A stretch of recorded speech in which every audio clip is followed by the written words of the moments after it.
Welcome in my YouTube channel 5G study and महफिल उर्दू। तो आज हम हमारे चैनल के माध्यम से एक टॉपिक को से रूबरू होंगे, उसका नाम है मिर्ज़ा गालिब।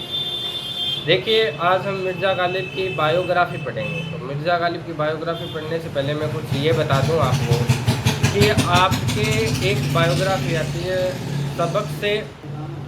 तो हम उससे पहले ये बात करते हैं कि नज़म, गज़ल और मरसिया उसमें भी से एक आता है, तो उसकी भी हम बात करेंगे और फिर हम सबक के खुलासे की बात करेंगे। तो आज हम मिर्ज़ा गालिब को शुरू करते हैं। ज़्यादा वीडियो लंबा नहीं करेंगे, 4-5 मिनट का करेंगे। तो मिर्ज़ा गालिब का नाम था असदुल्ला खां। तखल्लुस था असद और बाद में इन्होंने इख्तियार किया गालिब। इनकी पैदाइश यानी जन्म होता है 27 दिसंबर 1797 ईस्वी अकबराबाद, जिसको आजकल आगरा कहते हैं। इनकी वफ़ात होती है यानी मृत्यु होती है 15 फरवरी 1869 ईस्वी, दिल्ली के अंदर इनकी वफ़ात यानी मृत्यु हो जाती है।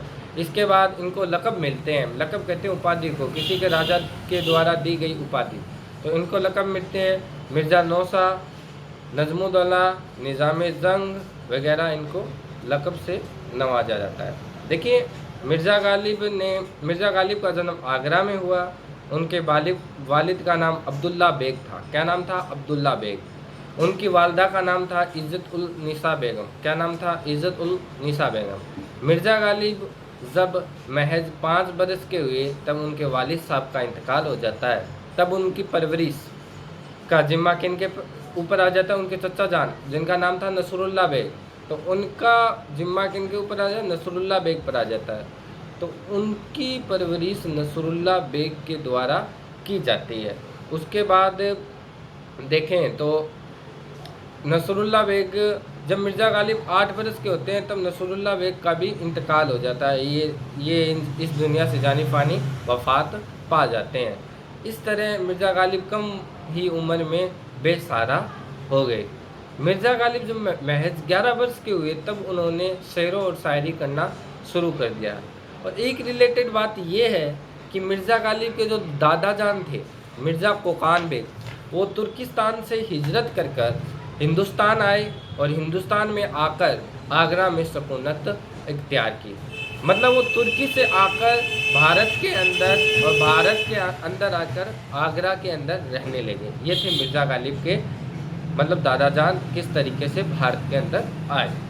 उसके बाद अगर हम बात करें तो मिर्ज़ा गालिब की जो बेगम थी, मतलब पत्नी थी, उनका नाम था उमराव बेगम। मिर्ज़ा गालिब महज 13 बरस के हुए तब उनकी शादी भी कर दी जाती है और 11 वर्ष की उम्र में वो शेर और शायरी करना शुरू कर देते हैं। तो इस तरीके से अगर हम देखें तो मिर्ज़ा गालिब की एक ज़िंदगी एक तो गरीबी के अंदर ज़्यादा गुजरी हुई थी। फिर मिर्ज़ा गालिब को बहादुर शाह जफ़र के दरबार से 50 रुपये माना पेंशन मुकर्रर हुई। उसके बाद जो रामपुरी के दरबार से 100 रुपये माना पेंशन मुकर्रर हुई। जो गदर के अंदर, गदर किसको कहते हैं? 1857 की क्रांति को। तो गदर के अंदर बंद कर दी गई और गदर के बाद वापस चालू बेहाल कर दी गई। मिर्ज़ा गालिब ने काफ़ी मतलब ये लिखे, उपन्यास वगैरह सब कुछ लिखा, जिसमें उमामे हिंद वगैरह, मिर्ज़ा नौसा, ये उनकी उपाधि थी। तो ये चीज़ें भी लिखी। और मिर्ज़ा गालिब ने गज़ल को बहुत बड़ी तस्वीर अपने आप में दी है।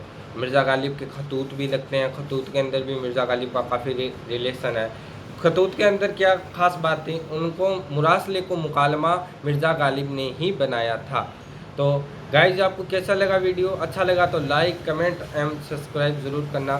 धन्यवाद, मेहरबानी, अस्सलाम वालेकुम।